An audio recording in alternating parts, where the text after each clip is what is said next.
I'm gonna record all these. We'll probably put the VODs on YouTube. We're just gonna fuck around in Unity. Do some like really basic map making. To show people kind of like the easy dynamics of making stuff in your game. And get started on like making VR chat worlds. Cause what else do we do with our lives? So first off, we're just gonna get all the necessary things. So we'll get the VRC SDK. I am just going to go over everything and download it like I never had it before. I might end up using a couple of paid assets. We can definitely drop links to those in chat and all that fun stuff. So we'll go to the website here. Get the worlds package. Please don't comment on my like organization. It's not good. So let's take that. We'll drag it into our assets. It's gonna be a lot of staring at preparing packages in the start. It's typically always how it goes. Perfect. We'll just click import, and this is gonna drag our SDK into scene for us. I'm gonna try to manage some of my cables while I'm waiting.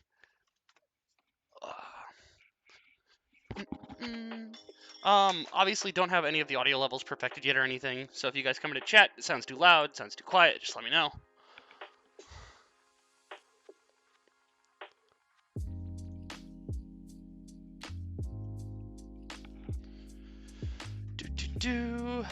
We are going to be using Udon Sharp too, so we'll go ahead and download that.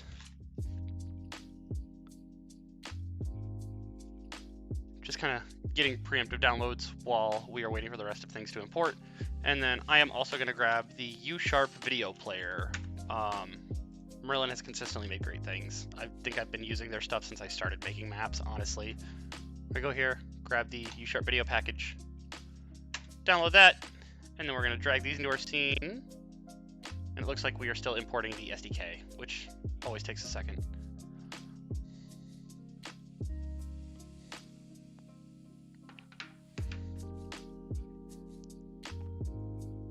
The current Unity version is 2019.4.31. I believe that's the most updated one.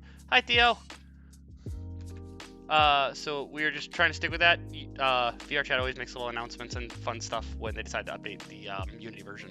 It's been a hot minute though. They haven't changed anything recently. Theo, do I sound okay? Ooh, woo. How's my music? Is it good?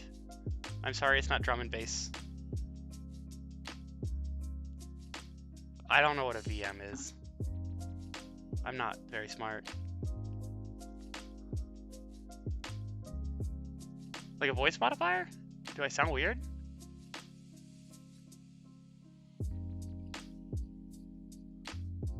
I am. I'm getting all of the sussy packages. We say is we still just wait for the SDK to download.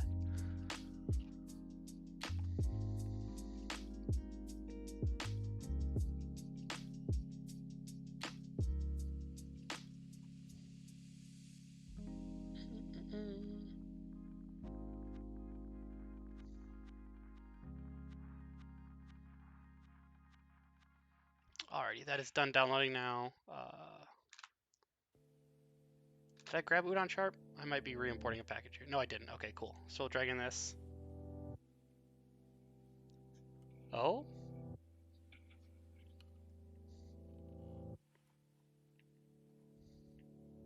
Theo says they can't hear me?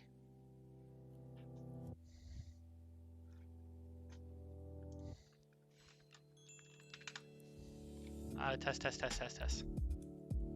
You might hear some looping audio here, I'm sorry.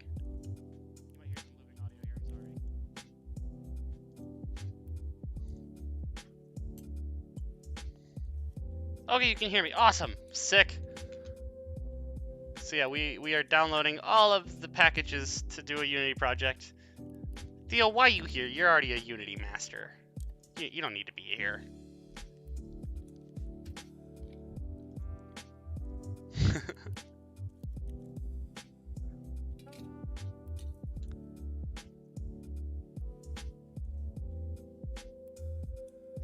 Alrighty, so we've got the general basis. We have the SDK, we have Udon Sharp, and we have the U-Sharp video player. No, Theo, you can stay. It's okay. I'm so sorry. Nobody else is talking to me. I need you. So we can hit clear on console. All of those little red arrows will go away. If those ever persist, it means something in your package didn't download right. You can typically read through it, and it'll help sort itself out. So now that we have that, we are just going to run this on ProBuilder, just because ProBuilder is a great little like standard, just to get everything really figured out and start to build out your basic shapes. So we will go to Packet Manager here. It's going to open this up.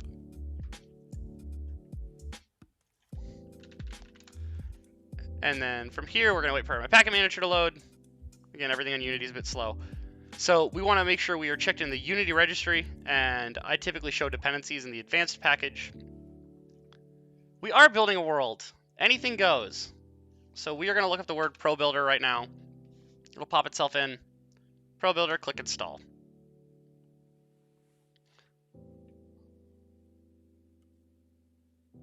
Howdy.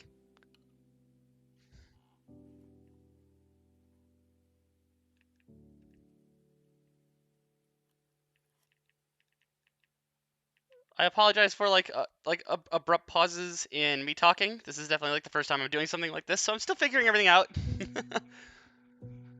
Like I mentioned earlier, I am recording all of this. If it all goes well, we'll put the VODs up on YouTube just so people always have like a rough little grab that they can go to and reference for world building, because we don't have a lot of data or like video evidence of how to make worlds and fun stuff like that. So we've got that. So we're gonna go to Tools, ProBuilder, and ProBuilder window. I typically just throw mine right over here and throw it flat. So we've got our little thing that we can make all of our shapes in. I don't really have an idea for like what we're making, so if you guys want to throw stuff up at any point, like we'll just make the most crack shit.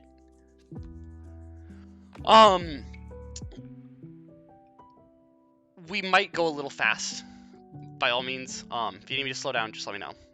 So we're just gonna throw in a basic cube for now. All we did was click new shape with the little plus symbol right there, and then we get this little menu where we can pick anything out. And you hit build. Simple as that. So now this cube exists in your space, and that is the first thing you made in Unity. I will set my position to 0, 0, 0. Oh, thank you for that. I really appreciate it. Okay, Diogo, bye. Let me actually see if I can get a overview for my stream chat really quick too. I should probably do that. Sorry, just a second. You know, we'll worry about it next time. Fuck it. So what I like to do is, in layman's terms, and I'm all self-taught, so some of these definitions might be incorrect, and I'm sorry in advance. The 0 point of your world, where your position is at 0, 0, 0, is all of your avatars and everything load initially right at the 0 point before they come into scene. That's why typically if a world has a bad 0 point, like if it's in the center of the dance floor, you'll see an avatar pop right in the center of the dance floor, and then they go to spawn. Just to kind of avoid this, I will typically work away from my 0 point. It's just kind of force of habit at this point that I'll make like my X like 600. I couldn't tell you why 600, it's just the destination that I picked. So spawn is now 600 meters that direction. We'll definitely be using some prefabs. I mentioned earlier that they can definitely use some paid assets on this. I'll try to keep everything free. If they are paid ones, I'll make sure to make them cheap. And we'll stick with ProBuilder almost the entire time, because people don't like to learn how to use Blender, and I don't blame them. So this box right now is 1 meter by 1 meter by 1 meter, and that's what it's demonstrating here with the little prototype thing that ProBuilder comes out with as well. ProBuilder also gives you these 4 basic functions right up here. The box is to grab everything in entirety. It moves the entire object. This guy will grab your vertices, so you can select one vertice and edit the object itself and kind of make it look kind of funky if you want to. This one is your edges. So kind of like vertices, it's just a double vertice grab, nothing super crazy. And your last is faces. So with faces, you can extrude out just the selected face if you want to. So I just extruded out that face, and if you notice that I can still grab other faces, but let's say that I want to make something a little bit more complicated, and we want this room to have different areas that I can apply different textures to. If you hold down the shift button while pulling, you can actually see it created 2 separate faces that I can now operate on either end. And that creates it uniformly all the way around, so we can go through any of our faces, and I can grab this face and hold shift and pull it up, and it creates a separate face and left the previous one. While you're doing that, you can hold control at any point, and it will give you snapping. Snapping's really nice, especially if you keep on consistent like areas. So like we'll go back here. I'm just Control-Zing a whole bunch to get back to our cube. So this cube is all 1 meter by 1 meter. So if I hold Shift and Control right now, it'll stick within quarter segments of that meter. So this is always going in quarter meter increments. It's music now. Thanks, Spooky. I'll update that really quick. I don't even know if they have a category for this.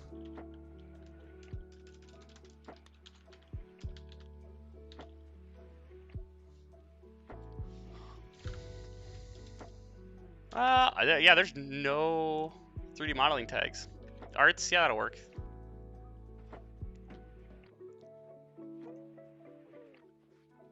Let's update that sucker.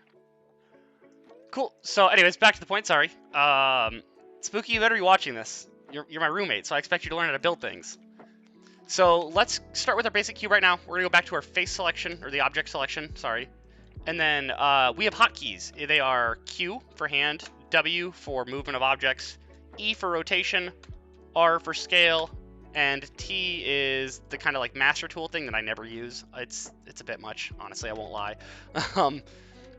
So we're gonna take this, we are gonna hit R, we're gonna scale this sucker out, maybe a little bit bigger here, and then we are going to click the flip normals button. So what that does is say, instead of the faces appearing on the outside of things, they appear on the inside. So now this box is inversed. So we have essentially made a fun little room. Oh, hey, thanks for watching the ad, Spooky. We'll monetize that for sure. So we'll take this, and then let's say that this is our room, and then I want to build out a little doorway. So I will click on the face selection up top, click the face that I want, and then I will click R to go to our scale. We use that shift tool again to make a separate face. And then I'm going to say, like, I want my door to be about that big. I will then grab the edge up here and bring this edge down. So that's like door sized. So from here, we are going to click that face again. And then we're going to hold shift once more and extrude that out. And we built a little hallway, which is pretty neat. We are officially out of basic cube shape. So from here, we are, we're going to make a venue. That's typically what we always make here. So we'll keep at it. So we have shifted out to here. I'm going to shift once more. And we'll make the room, let's say this big. That's plenty of space. And then we'll expand out these walls, not holding shift here. Ooh, I do want to hold shift. I'm sorry, because the hallway. We don't want to take that with us. So perfect, we've got that area. We can highlight the roof, make the roof a little bigger. I'm not holding control on any of this because I'm a dummy. You can see that this face has scaled upwards as well. That's because we didn't hold shift. So we're gonna undo that, hold shift. And this is all just force of nature, or secondhand nature. It's a little weird to describe all of it, so I might make some mistakes. It's okay though. We all do it. So we've got our room, we've got our door, we've got this cute little room right here. So let's go ahead and go to our U-sharp video and drag in the prefab. So we'll go to our face selection here, and then we're gonna bring this video player to where we like. We'll go ahead and rotate it. You can see the screen is one-sided, so make sure you're on the right side. So typically, honestly, like the really cheeky way to like get your video player flush with the world, there are absolutely better ways to do this, but we're lazy methoding everything. We are just going to click the move tool, and we are going to slowly move it towards the wall until it disappears. We'll move it back forward a little bit, and look at that, our video screen is in place. We'll do some rough centering here. And then I want to move our URL player right here. So I'm going to drop this down, and we are going to grab the controls UI.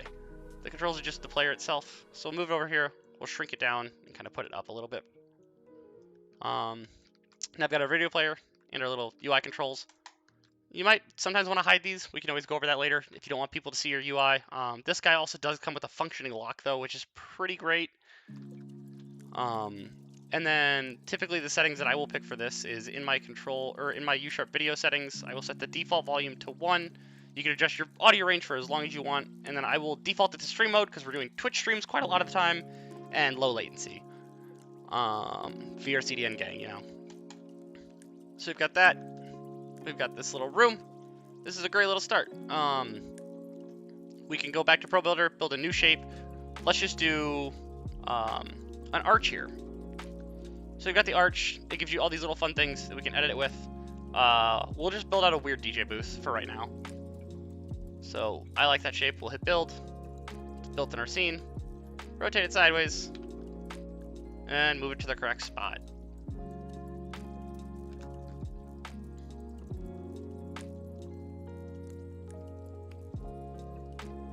I also never worry too much about making anything exactly center. I build more along like the lines of like real world stuff. I try to make everything a little bit more realistic. And in real life, nothing's perfectly centered. I mean, it can be, I guess, but it's usually not. You could even go so far as to like rotating it or giving it a little bit of a kick, stuff like that. And we can go into the process of editing meshes later. But for now, like this works. It's a good little DJ booth. So I'm gonna grab the face selection tool, and I am gonna grab all of these faces right through here because I want to add a little area that we can set the controller on. Just go ahead and shift click here and drag. So we've got all that. I'm gonna go to my scaling tool. We'll hold shift, and then we'll just drag it kind of thin. It's like roughly table sized. And then we can hold shift, and I'll typically move the blue until we have a flat plane. Let's maybe go a little less. I want to give this a bit of a curve. Perfect. We can set a pair of CDJs on that, no problem. This isn't really going to go over texturing or anything like that. You can see some of our textures are super weird right here. We can go over textures later. I got you. That's when we'll jump into Blender. It'll be fun to. So we've got that. I will typically just create a capsule for my avatar sizing. This is roughly the size of an avatar. It's about 2 meters. It might actually be like exactly 2 meters, thinking about it. We'll line the sucker up with the floor right here. Yeah, so I mean, eye level would be typically right where this little T is. So we're going to replace the material of the arch to be the udon player. That's a great question. Oh no, by all means, you're not interrupting. I want people to talk and ask questions. We all got to learn somehow, and I'm very here to learn or give out all of the knowledge that I have. So if we want to replace the material of the arch to the udon player, so Merlin is once again a weird genius in this sense. If we click on the U-Sharp video, and we are going to go to the video screen, we can actually scroll down, and there is a button. It is in the shader, I believe, or no, it's not in the shader. I'm so sorry. It's right here in the udon behavior. There's use shared material, so we can literally just click the use shared material button. And if we look up our video screen in our project folder over here, we have the video screen material. You just drag it onto there. That is now the video screen. It's as simple as that. You could even get kind of fancy with it if you wanted to. And like, we'll go ahead and shift click the faces here. Not forget that guy. So we've got all of these faces selected. And now I'll go to the scaling tool again with R. And I'll hold shift, and then I'll drag this sucker out, so we've got a bit of a lip around it. So now with all of these highlighted, if I drop a material onto the highlighted area, it will only apply the material to that highlighted area. So now you've got a screen that goes around it. So that could definitely add a lot of fun to it. Of course, absolutely. And then like we'll apply a blue material to the rest of this. This might not be mapped correctly. Let me just check our UV editor quick. Yeah, this isn't mapped correctly at all, but that's okay. You know, we're learning. We can go into Blender on that later. Your screen typically like, so what we just like did right here. If you want to map it to materials, typically you want to make sure, like, we'll go to a cube here. You can see that this cube is a 1 by 1 meter, like we said. And then if we drag it out, you can see the texture repeats itself. So every time it repeats itself, if I were to put a video on there, if I can type the word video, you will have the video screen duplicate itself. So instead of one screen on this, there will be 2 screens on this. If we go back to the 1 meter, this is the entirety of a screen now, and you could scale it to like roughly 6 by 9 or 16 by 9, and this will be the correct size for your player. So now this is a active video player that fits like the rough specs of it. If you want to DM me, I know I keep going back to like UV mapping and stuff like that. If you want to DM me, I will happily just teach a little early on like how to unwrap your objects in Blender. and fix those up. But anyways, back to the point. So we've got this. It's a rough little area for our DJs to go play music in, which is great. I want to build out a spawn room. Typically, you don't want your spawn to be anywhere near anybody, because every time somebody loads in, when's the advanced tutorial? 4 years from now. No. You know, like maybe 5 or 6 episodes. I figured we'd start it off kind of slow. I'm open to questions about everything that you need to right off the bat. I just want to give everybody a little bit of a fighting chance if we can. But anyways, so we want to make a spawn. We've already moved away from our 0 point where all the avatars spawn in. I will take our position here to, let's say we went 600 for this, so let's go to like 100. So we will spawn 100 meters away from the 0 point. I'm going to lose our cube here. And we want this to be, so whenever we have occlusion added, which we'll go into later, occlusion, like essentially if we are in this cube right here, and we're looking at that stuff way out in the distance, occlusion's going to say, no, it's not there. It's past our viewpoint. We won't look at it, which saves you a fuck ton of frames. It works with avatars too. So we'll build our spawn room out, and we want it far enough away in the occlusion, so we're just going to scale this guy up. We're going to flip normals. This is all you need. This is a spawn room. Easy. You can always deck it out more if you want to. I know people usually do. I typically try to keep them simple. I don't really want people to stick around in the spawn rooms too long.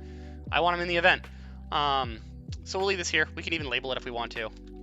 If I think anything's super important, I'll name it in capital letters. I'm not really going to go over any organization either. Mine's always a mess.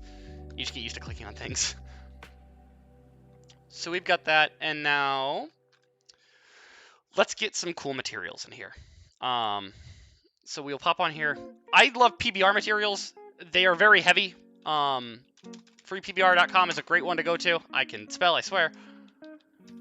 But PBRs come with full normals, height maps, all that fun stuff. So they just make everything pop a little bit more. So we'll go to ground. You can also make your own materials if you hate yourself. It's definitely an experience. So let's just find a cool material here. I might go to like concrete or something. Yeah.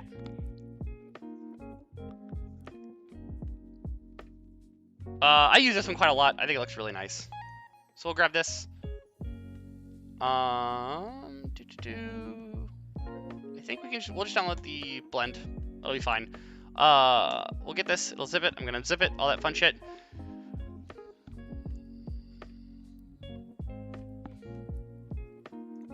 Whoop! I didn't mean to open that one up. Alrighty, so we'll extract this really fast.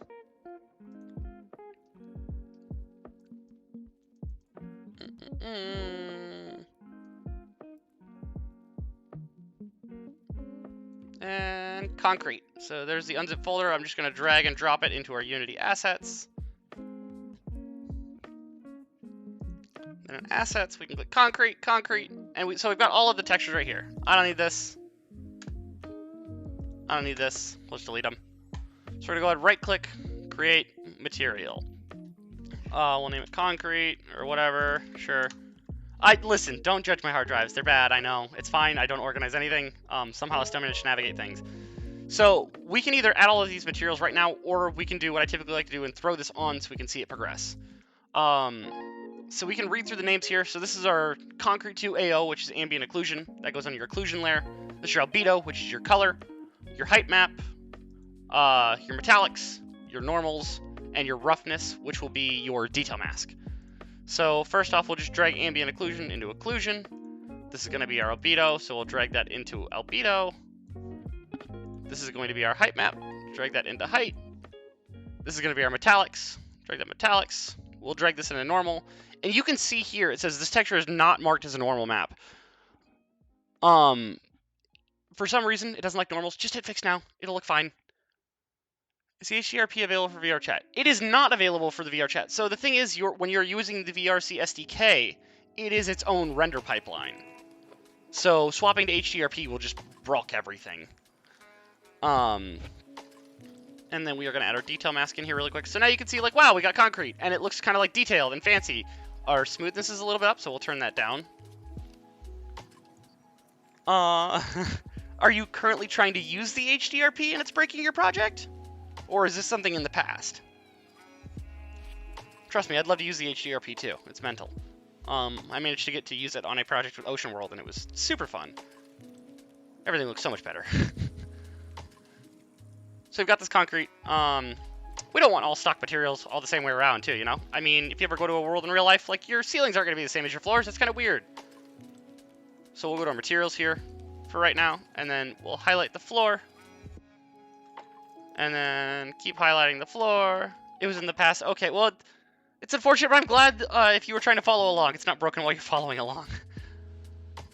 You can always swap the pipelines too. It's a little bit of a mess, but let's also grab the ceilings here. And then we'll just throw on like this blue texture for now. That works totally fine. So we'll click over there and we can see like, oh, we've got concrete walls and this blue floor, which is cool. We'll go ahead and grab another PBR here really quick. What do we want? Let's check out floors. Sure, let's do wood. It'll look fancy, classy.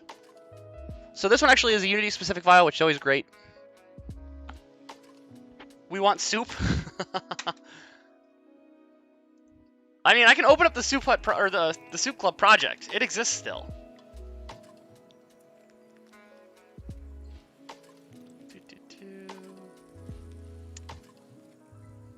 So we'll grab that old wood flooring. We'll drag it into our assets again. Older wood flooring. This gets me all the time, by the way. This is just a fucking image of the preview of the import settings. That's not your material. It doesn't work. I'll typically just get rid of it super quick. So we'll create material. We'll call it wood. So again, we'll go through. This is the albedo. This is the ambient occlusion. This is the height. This is your metallic, and this is your normal. So we'll go ahead and replace this albedo, ambient occlusion, height, metallic, and normal. Perfect. We'll turn the shininess down a little bit too. Wood's not ultra super shiny, you know. But now look at that. You've got an area, you've got a concrete wall, got nice little wood. We can even like try to make it look like faux classy and like have the intersecting areas like be like a wood panel too. Yeah, look at that. And thankfully too, ProBuilder's pretty good at like stretching out your materials appropriately, so everything scales pretty well. If you ever feel like your texture is too big or too small, you can always change your tiling. Like we're at 1.1 right now, we can go 5.5. Makes it real tiny. I'll probably go with like 2.2. I think that'll look good. So you've got that. Trying to think. We will need the impressive button prefab. That is the one that I operate on. For our teleport. Impressive buttons is a paid asset.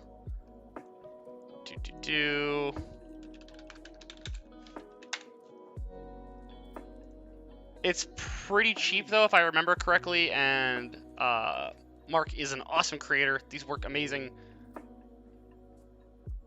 Oh, his Patreon might be down. Oops. Here, we'll go Gumroad. Yeah, there we go. It's a Gumroad too, so you can even mark your own price. It builds out button systems for the world. I will post it in chat right now, so if you want to grab it, you can, but you can absolutely sit around. I'm going to go grab it from my drive really quick. I just save a lot of my already bought packages here.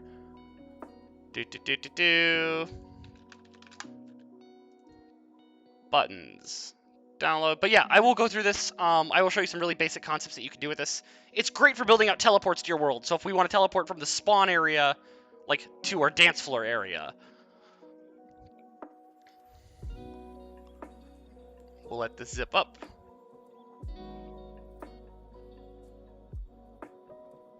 Any day now. I'm on gig up, gig down, and this is still anciently slow. It's great.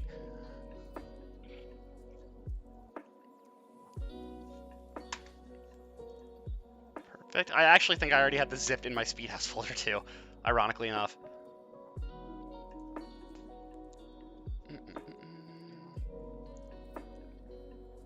Perfect. So we'll just drag this, and then we'll go to Unity. I didn't click the button, and we'll just drop it right into our assets. You will constantly be importing things the entirety of your project. It's always bad at the start. It gets easier as you go on. So you see right here, it says the assets button. They give you a little red arrow. Error. It's not done compiling, as you can see right here. So it takes a second. It's popping in the rest of the compile. Once it happens, our console should pop up, and we should notice that all of the errors are gone. If errors do still persist, it just means that something didn't import right. So we can go here, impressive buttons, prefabs. I've got a couple terabytes of storage, which is shown because I keep fucking re-downloading everything. So we're gonna go to our spawn room here. Let's just build out this button. We'll bring a button into scene. We just drag out the prefabs. And then we'll just make this button really big for now. So we're gonna rotate it 90 degrees and scale it up. So we've got this big old button here. And then let's say that we want to use this button to teleport to a location. So if we want to set that up, we will just go ahead and go over here. We will create an empty object, and we will call it teleport. So our teleport exists on this point that we see right over here. If you ever want to, I might do this for educational purposes, we'll delete this and we will add a cube instead, just so you can see a reference of where everything is. So we've got this cube right here, and then we'll name this like telecube. So we want to teleport to this cube. So we will click this button right here. We'll scroll all the way down. We have show button settings. And then you can see we have send on event press to. So that's looking for an udon behavior. So we'll grab the cube, add behavior, udon behavior, and then we'll click this little dot right here, and we can search up any udon behavior we want. So I will just go to teleport, and we want teleport player. So then our target location of the teleport, it's looking for where it wants us to teleport to. So we will just grab the telecube itself and put it right on there. So it's saying, I want to teleport to this cube. Go show button settings on our send on press event too. We can grab the telecube, drag it right in there. Every time you grab this button or push this button now, it will teleport you to this. Easy peasy. So we can drag this over. I'll just type in 600 because we know where we're at. And then we'll just put it down. I typically put it like 1/3 of the way into the ground, just so avatars kind of land a little bit more naturally. And then this is a weird thing. I'm not too sure why, but you will always spawn facing towards your Z-axis. So in this case, we are just going to rotate this 180 degrees. We will spawn now facing directly towards the door. So we'll kind of clean this up a little bit, maybe put it a little bit more centered. And then we are going to remove the mesh render, so you can't see it anymore. And we'll remove the box collider. So there's nothing that you can run into, you just teleport to here. This is essentially an empty object now. Perfect. And then we can go back to our spawn room. We should give our spawn room a texture here too. So we'll just do that. That looks classy, sure, why not? I build a lot of my maps inside of themselves. You typically don't see my skyboxes. It's very few and far between. There are plenty of great skyboxes you can download. Unity itself in the asset store has quite a lot of free ones that you can just look up no problem too. Just make sure they're concurrent with your Unity version. Every time you look up something in the asset store, it'll tell you what version it works for.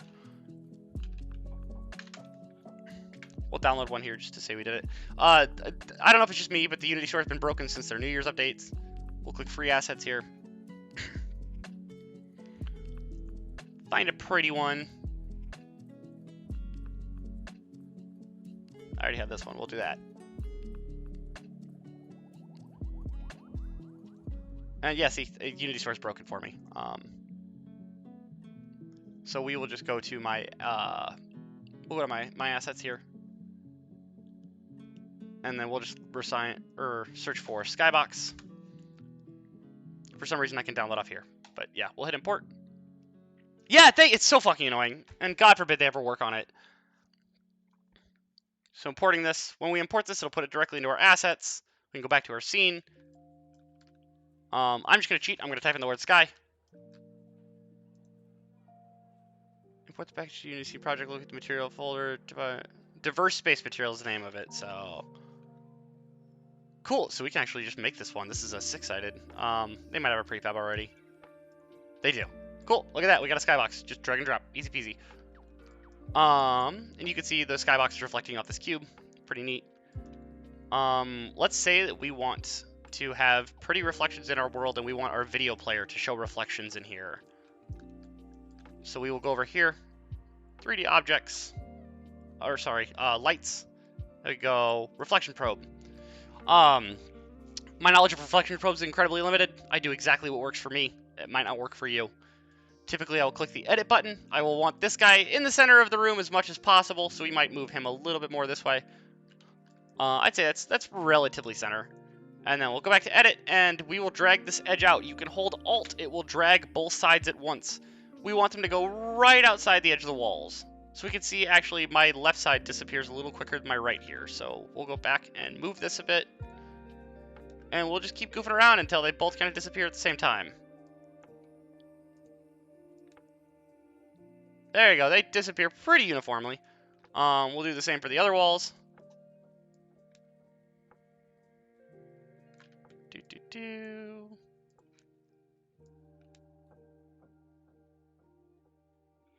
Close enough. I make the light. Thank you. This is exactly how I do that amazing lighting that you love. So we'll now grab the floor and the ceiling, and then we want to disappear roughly at the same time again. Typically just right under everything. Perfect. For the sake of this example too, we will just make this a box reflection projection, so it will just reflect in this area itself. So we'll just tick box projection. I know it looks like it doesn't do anything. Then we have our box size right here. It's 16.8, 6.0, 15.3. I will just typically take my biggest box size, so like 16.8, and I'll just round it up to 17 for our far. Our near will make 0.03, so we're grabbing, or 0.01, so we're grabbing from the direct center of this thing. We are going to set this to real time, every frame, and then individual faces. I will tell you right now, this can absolutely add load to a world. With the buttons that we have, if people have issues with loading things, we can go back to our impressive buttons. We'll go to our prefabs, and then we'll build a button right here. And this button is going to be built out to turn our reflection probe on and off. So if people can't handle really, really nice reflections and it lags their PC out, they can just toggle them off and problem solved. So we've got this button right here. I'm going to go ahead and create an empty, add an udon behavior again, and then we're going to go to toggle object. Toggle object. I can also show you really quick too all of their scripts. So these are all of the local scripts. We've got color select, debug mode, disable objects, enable disabled objects, enable objects, object teleports, play animations, random colors on press, simple doors, sliding doors, teleports, teleport players. These buttons do a lot. These are only the local scripts too. They have networks and sync scripts as well. So they build out a lot of scripting for you. It makes it really nice. I definitely recommend throwing them $10 for this. Anyways, back to the point. Game object. We want our target game object to be our reflection probe. So now we will go down here, drop show advanced button settings, send on event, press to game object. We can name that game object to like reflection toggle. And then for sake of brevity, we will just download TextMesh Pro. So go to create 3D objects, TextMesh Pro, import your essentials and the extras. It'll take a second. These don't look the best. They look better than the stock Unity text though. If you need to label something, it's a great way to do it.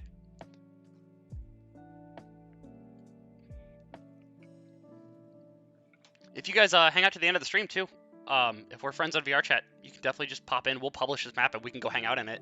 It's as easy as that. So go back to 3D objects, text, TextMesh Pro. TextMesh Pro never likes to spawn near you. It always spawns at the 0 point. So we'll just drag it over here. And then we'll make sure it's right there. We'll change the text. Typically you want to build out like say what your toggle is. We'll change it to I'm lagging. We'll go ahead and scale it here. If you do see too, I use the hotkeys for fucking everything. The QWERTY row, it just works. So I'm lagging, and there's our little switch. If you push that switch, it'll turn off your reflection probe. You won't lag anymore. It'll be a great time. Perfect. So we are now showing accurate reflections of this room. If you look in my reflection probe area over here, you can see it. It's got the room all modeled out in it. It's pretty neat. So we'll do that, and then we can give this a rough test too. Let's make this video screen like a little bigger. We like fancy things. Move our controls over, and then let's put a random image on this, just for now, just so we can see we're getting reflections. You can see like we didn't UV unwrap right there. So we've got that, and then if we turn the reflections up all the way on this wood, let's get rid of our metallics for now. Oh, have I done something wrong? I might have.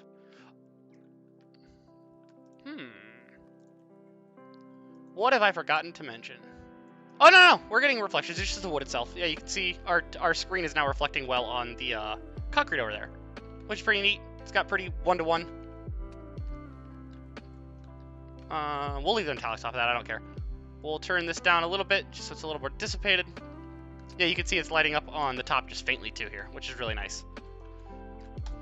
So we've got all that. Now let's add some post-processing to this. So we are going to create an empty. We are going to add component, and we'll just type in the word post-processing. You grab the post-processing volume. Player URL UI. I will link the player for you right now. You are going to need U# and U# video. I will link both of them for you. Here is the U# video, and then here is Udon Sharp as well.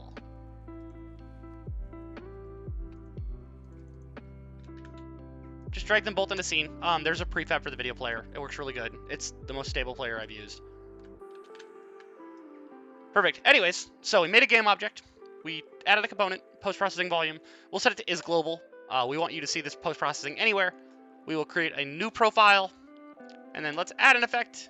Unity, bloom, because who doesn't fucking need bloom in their map? We'll set the intensity. We'll set it to 1. And then we are going to set this layer to water. Water is just a layer that we're not using. It's not really on anything. We do need to set up the layer for later on things. So now we are going to go to our main camera.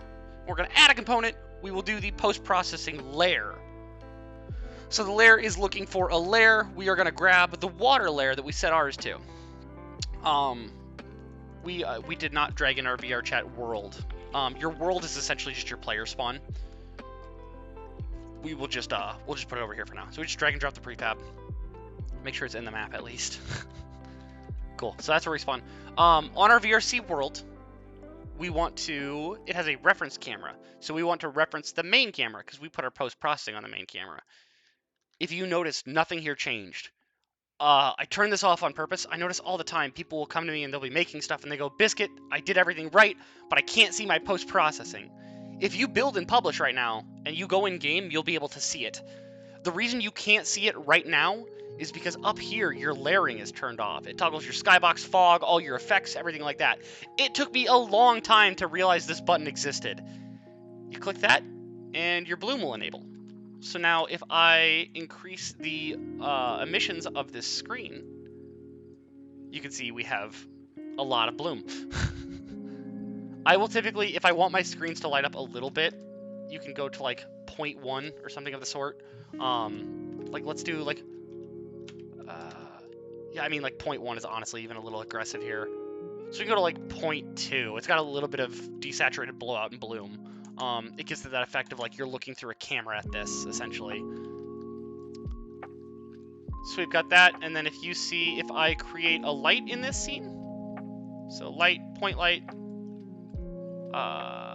intensity, yeah, you can see it blooms it out a little bit more. It looks a little nicer. Any material that you create with an emission on it, so like we'll make a cube here. Let's just go ahead and create a random material. So create material, bloom test. This is where it'll really come into play. So we will just put that material on here and we turn on emissions. If you notice, when I turn this on, you can already see there's like a nice little halo around this. And then we can go in and increase our intensity in our emissions, and it'll really pop that bloom out. People will yell at you for getting too aggressive with this, just a heads up. I learned that one the hard way. You can see like the box almost looks fuzzy now, like there's not a direct edge to it, which is really nice.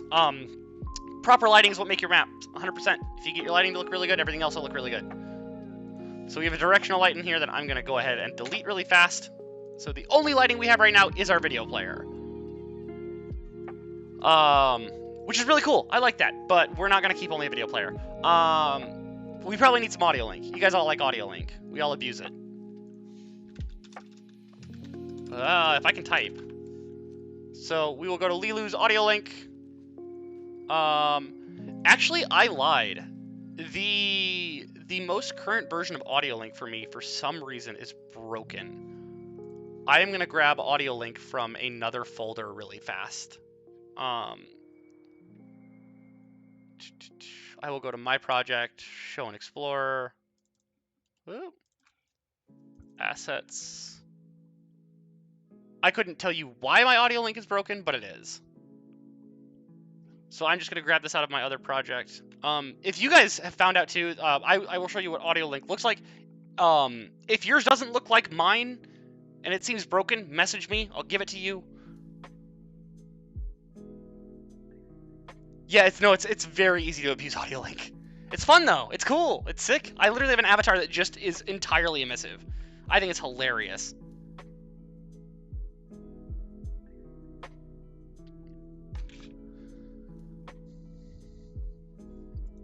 Alrighty, so we're still updating.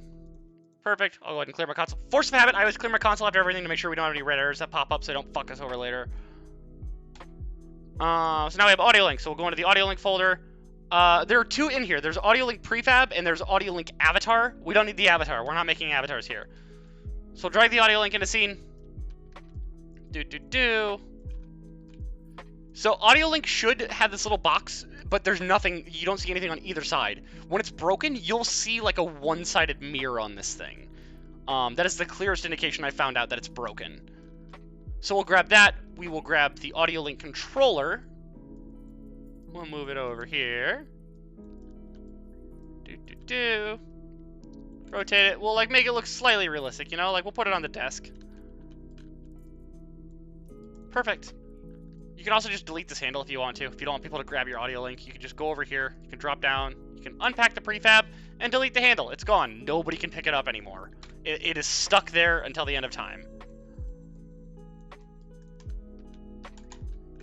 So, we've got the audio link, we've got the audio link controller, and then we will just grab the audio reactive surface that they have. This is a great little prefab just to get you used to making things with audio link. I'm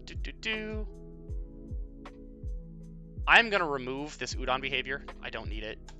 So we've got this matte audio reactive surface. You can change all your fun things here. We'll bring the emissions up, all that fun stuff.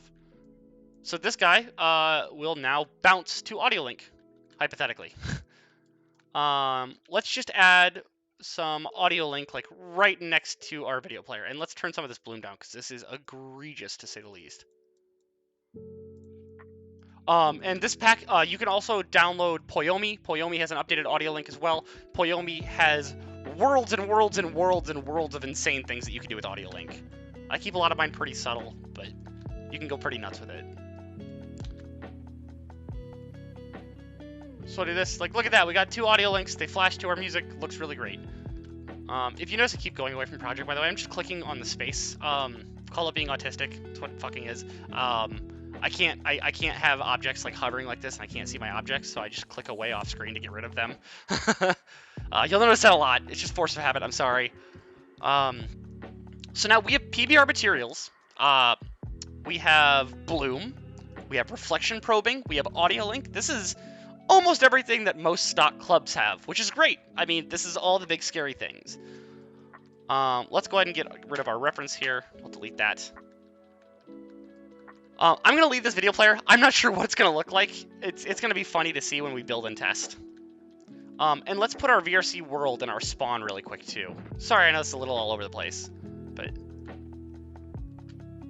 we did our position at 200, 0, 0, which is going to be our spawn. Or 100, 0, 0. Oop.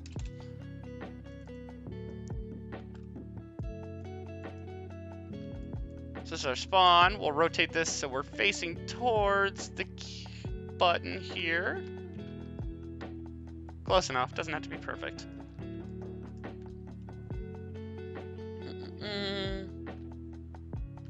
And then if you notice, because we used a box projection, the reflections are stopping right at the edge of our box. That's why this isn't lighting up all crazy like. Which is pretty nice.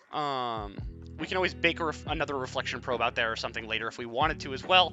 One of these days, I definitely want to go through like an advanced lighting tutorial. I think that'd be really fun. That's the shit that I like to do. I like to make stuff look nice with that. So we've got our audio link that will update in the world. The thing is the lights that you see lighting up this world right now are all reflections. If we take away this reflection probe, there's no accurate lighting in this world. The only lighting you're getting right now is the purple hue from the reflection of this space area. So we need to add some lights. So typically I use a tool called Bakery. Bakery is $55, and then the previewer for it is another $35. That being said, it goes on sale constantly. Eber's making his own worlds right now. Me and Eber do Everfest together. We are always ready to work on a new project. We're not working on anything at the moment. Everything that Eber is doing, he is learning on his own. It's fucking awesome. But anyways, I use Bakery. For the sake and brevity of not making you spend a fuck ton of money, we're going to skip Bakery right now. So we'll go ahead and add a light. We'll just add a point light for right now. We will drag this into our area. And then let's just give this like a nice glow. I like oranges and yellows and blues. So I'll find like a nice orangish yellow. And then we can change the intensity if we want to, if we feel like it's a little too bright, if we want less attacking light, more ambient lighting. And then you can obviously build out your own light fixtures, stuff like that. Let's just duplicate that. We'll add a couple of these in here. So if you look, all of these lights are set to real time. Real time with small little worlds with your friends where you're chilling and relaxing are great, totally fine. If you're doing a club, you really want to get as least amount of real times as you can. So we'll just drop down real time. We'll set it to baked. That is going to bake the light into the world. Excuse me. It's going to bake the light into the world, make everything run a lot smoother for you. It's not running a real-time light and trying to grab active draw calls from that, which is great. We like less lag. So we've got all of those. We've got them set to bake. Let's duplicate one and put one in this area right here too. We'll increase the intensity a little bit, and then we'll put one in our spawn as well, just to give our spawn a little bit of light. Perfect. And this one's got a weird diffuse on it too, so it just is showing the exact dot of the light. That's kind of cool, honestly. We'll leave that. It's different. Perfect. So all of our lights are set up. They're all set to baked. When you have a real-time light, it will light your avatars in real time. If we don't have real time, we need to add what is called a light probe. It's going to be in the same area of your reflection probe. This light probe is essentially looking for data and saying, hey, if an avatar is standing near this light probe, whichever one we are standing closest to, we are going to look at the baked data of the lights and put it onto the avatar. So it's super important, otherwise your avatars won't be lit up. So we'll just put this one right here. This covers the majority of our spawn room. Anywhere we go in the spawn room, it'll grab one of these. We're going to hit edit. We'll grab these 4. We'll hit Control D to duplicate. And there might be a better way to do this. I'm not too sure. This is the way I've always done it. I'm just going to drag it all the way over here, just because we want to keep one of the same light probes going through the entire scene. And then I'm going to put this in here. We'll drag it downwards a little bit just for grabbing avatars. And then we'll hit Control D. And there we've got a nice little area. I'm going to move these a little bit more towards the wall here too.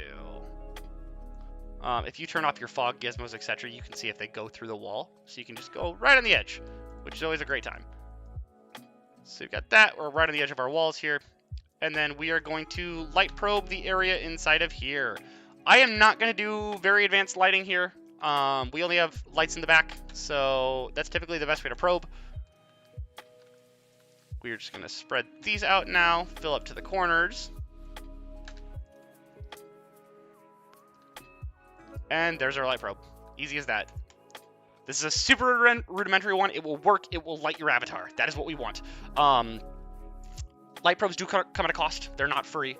They will cost more megabytes to upload the world too. So typically less is more, but find that good balance. So we've got all of our reflection probes done, which is great. And now we are going to bake the lighting. So we will click this lighting tab over here. I am going to set mine to progressive GPU because I've got a 3070. So I can abuse that a little bit. This is also where you can add fog to your world if you like. So we can hit fog right here. It's just a little checkmark box. And then we can increase the density Oh, what have I done wrong? Oh, it's because I have fog turned off. Yep, yep, yep. So you can see, like, now it's a very foggy, creepy room. So spooky. Yeah, we'll leave the fog. Why not? And now we are just going to hit generate lighting.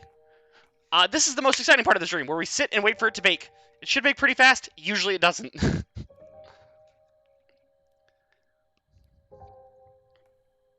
Are you guys following along okay? I know I'm going relatively quick. I assume a lot of you have base understanding of Unity too, so maybe it's not super crazy to see all this stuff, but... Cool, we've generated our lights. So what generating the lights did is it baked these lights into our area, and we might have actually made these a little too light. We really don't see them here, which is a bit of a shame. Oh, I'm an idiot. So the reason we don't see any of them is I forgot literally one of the most important rules of Unity. We want to set everything that is not moving to static. If you set something to static, Unity goes, hey, we're not moving, we're going to bake lights onto this. It saves a bunch of draw calls. It's just a good thing to do in general. You should make everything that is not animated static. It's a great thing to do. It's a great practice to learn. Our buttons do move, so we are going to leave those to non-static. We're going to come over to our spawn here. Our spawn is static as well. Perfect. Set that all to static, and now we can bake our lighting.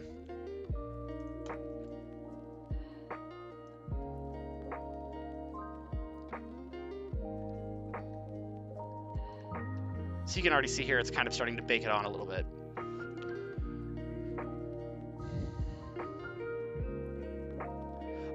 Baking can really depend on CPU or GPU. With Bakery that I use, it is GPU reliant, which works really nice. You can set your light mapper to progressive GPU or CPU, so it's entirely up to you. CPU typically gets cleaner results that I've noticed. It can take a bit longer though. But you can now see, like, our lights are baked on. If I remove or delete this light, that light is still there. It still exists on the wall, which is exactly what we want. And we will go ahead and just delete these. You shouldn't delete these. Leave those there. I'm just being an idiot. It's fine. You can see, like, this room looks great.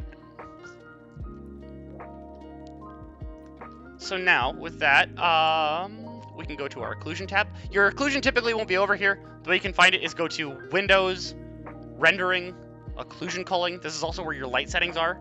And then I just put mine over here. We'll bake it. You can set your smallest and largest occluder here. This is saying the smallest occluder is like the smallest object something can hide behind. If something is bigger than 5 meters, everything behind it in your camera will disappear.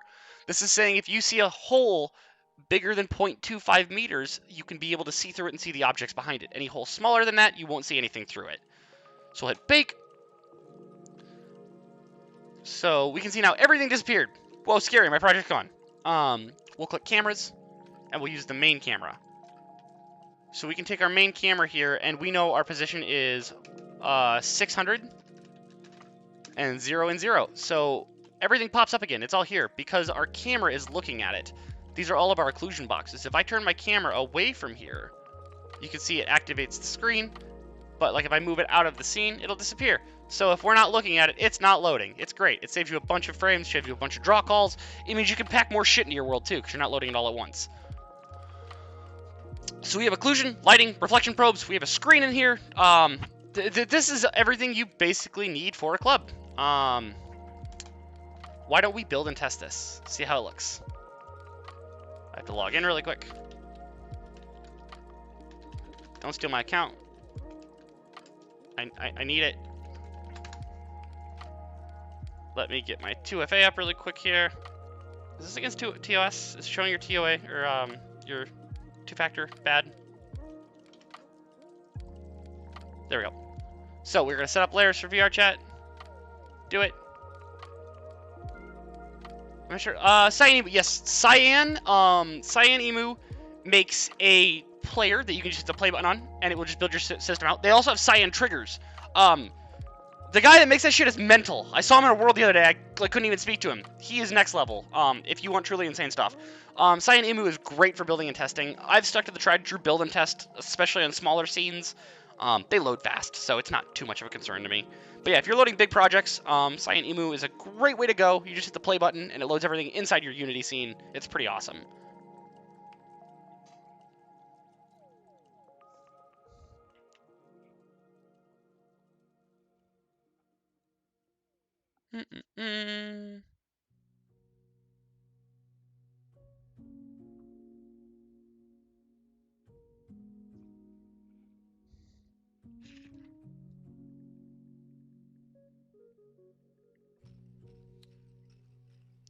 And now we sit and wait.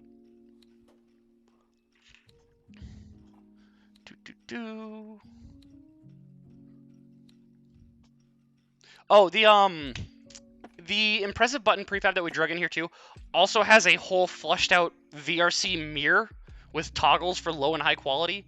I know a lot of you guys want those, so it definitely makes building out a toggleable mirror in your world a lot more manageable too. I believe with the newest SDK update, you can actually just add an udon behavior to like a box and make it a button as well, for toggling objects. So they are working a little bit more towards like user-friendly AI on that at least, or UI. Sorry.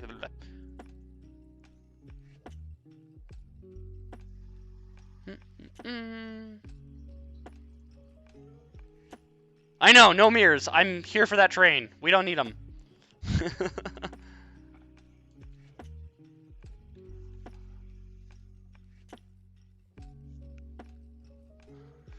Alrighty, we are finally loading in.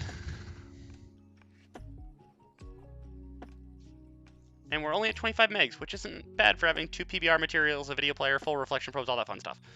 So there's our button that we built out. Click press on that. And look at that, we teleported right to our area. Wow, wowzer. So we can see we are roughly the same size as our collider that we had put in earlier. We got our lagging button over there. Let's see if our audio link works. Give me a second, I'll grab a YouTube video. God, for sake of copyright, I am going to turn this down. I'm trying to not get nuked on this video so other people can come watch it if they need it.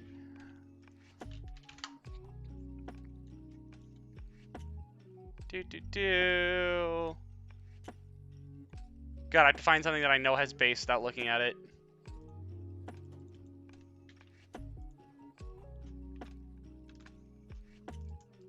There we go. I swear to God, if lo-fi beats to chill to grabs me for a copyright strike, I'll be so upset because that's what we've been listening to. Yes, ProBuilder does automatically build out the colliders. That is a great question. It is very smart in that regard, thankfully. So we'll just go to like 30 minutes in or something. I grabbed a Wookiee dub set. Let's go. So we did forget something. We didn't link any of our audio link. This is why we build and test. So we will go back into the project and link all of our audio link really fast. I am a big dummy sometimes. How does the arch, how does the collider on this arch look like? It literally just follows the actual mesh itself. So as you build out the mesh, it will follow along with it. I can remove the mesh render right here, and you can see it's a little overkill, but you know, it gets the job done. It is an active collider. I do wish it would simplify it. That'd be pretty great. Oh shit! I didn't even check that. Okay. Let's link up this audio link really fast, and then we'll check. So we click on the audio link controller. We want to click over here and just pair to audio link. And then if we go into audio link and drop down the audio link input, we will, at the very bottom, it's asking for a video player. We'll set that to internals. I will tell you right now, if you are using the player that I am using, the internals will just set it to, the audio link will only work on stream mode. But that being said, if you enable low latency and default stream mode, it will just mean your audio link will work automatically. Any video can play on stream mode. You can play YouTube, Twitch, VRCDN, anything you want. It doesn't have to be a live video. So typically, I'll just always leave my player on stream, and then my audio link will always grab it. That being said, too, if you want to do a world where you want a movie night and you don't want audio link to fuck with you, you can swap it over to video. It'll shut your audio link off. It's a great toggle. Alrighty, let's go ahead and build and test this again now that we have our audio link linked up. And then we will absolutely check out what the udon screen looks like on the arch, too.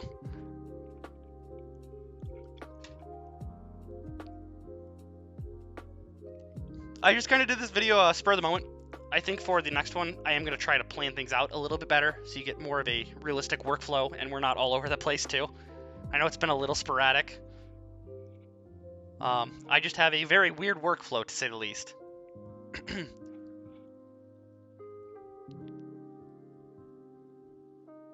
Heck yeah, I'm glad to hear that. I constantly try to show my knowledge on this. Like, I'm not the smartest at it by any fucking means. There's a lot more that you could do way better, but I've done it enough. I've picked up some cool tricks along the way, so sharing them is always nice. I actually picked a Wookiee Dubs video, and God, I love Wookiee, but his visuals lag, so let's actually go with something different. Sure, there we go. And you can see we are already on stream mode because we enabled that stream mode. We're loading video. And we have audio link now. My audio link panel's gray. I set it that way. I think it looks neat. We'll turn the bass up a little bit. I like my fall off all the way off. And look at that. Our lights are flashing. And oh man, whoa, that screen is actually fucking cool. It's janky. It's very janky, but we have a solid color over here for some reason. But our audio link does work, and you can see it reflecting off the ceiling and all that fun stuff. These are also very bright. We have made these very bright. This is what we're leaving now, though. We're doomed to this. And then, so you can see, too, like, all the walls are shiny, fun stuff like that. I click this. Boom, they're not shiny anymore. It's just the audio link. So that'll save you a bunch on FPS. And then we can click it again, and we're back to shiny mode. Yeah, screen's projecting well enough to, like, 1-for-1 it on the back. Let's see what it looks like against the back walls. Yeah. I will typically say, too, when I build out DJ worlds, I'll put my controllers right here. I actually have a public controller asset that I've been giving out forever now. If you want it, just DM me. I'll send you the drive for it. They're just like CDJs. But what I will typically do, too, is I'll put a screen right over here. So while I'm DJing, I can still make sure my visuals are running. Especially back in the day when, like, Twitch players were a lot more unstable. It was a nice thing to have a view and just be, like, aware of what's going on. Cool, yeah. So yeah, I think we might call it a day here. Oh god, it's been an hour already. I think I'm gonna build and publish this world. I'm gonna go hang out in it. If you want to join on me, you're welcome to. I might pop up and do a random DJ set. It's only 2 a.m. for me. Time isn't real, so.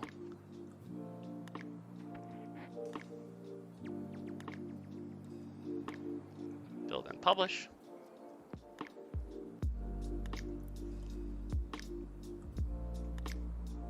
We have more people in chat than I taught too. Hi, friends.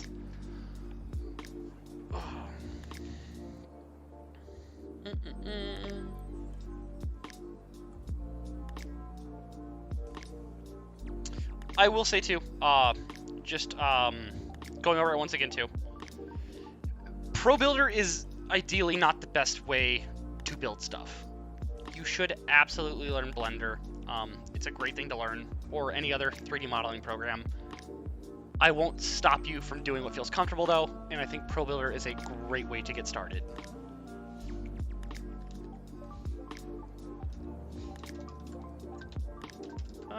Testing world.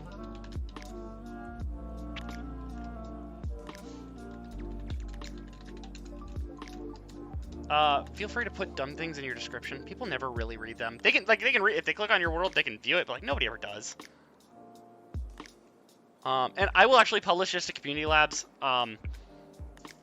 You can do whatever you want with it. It's a public world. Using Archie. I have yet to use ArchiPack. I've heard of it. I'm not too familiar. I typically just build out everything in my own meshes because I hate myself.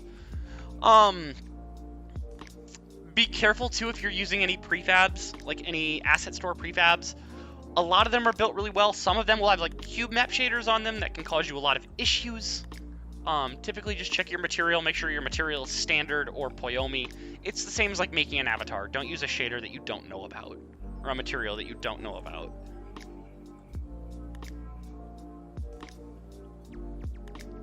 I think once this uploads, I am going to jump in World and probably end the stream. If you want to come hang out, that'd be pretty neat.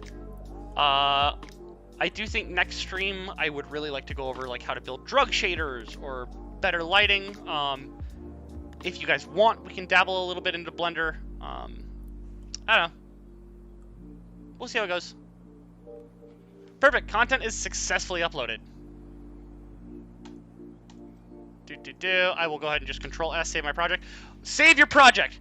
I didn't do it the entire fucking time we were here. Save your project. Unity loves to blue screen. Like, all the time. Unity loves crashing. Like, make sure that Control S key is your best friend. It is the smartest thing you can do. Don't be like me. Don't spend 9 hours on a project and lose it. That's the wise word of advice I have for you to end the stream today. I appreciate all those who came and hung out. Hopefully we can keep doing this. I'm enjoying it. If I see you in World, I'll see you in World. I'll be there in like 2 seconds. Thank you so much for the subscription. I appreciate it so much. Have a good night, friends.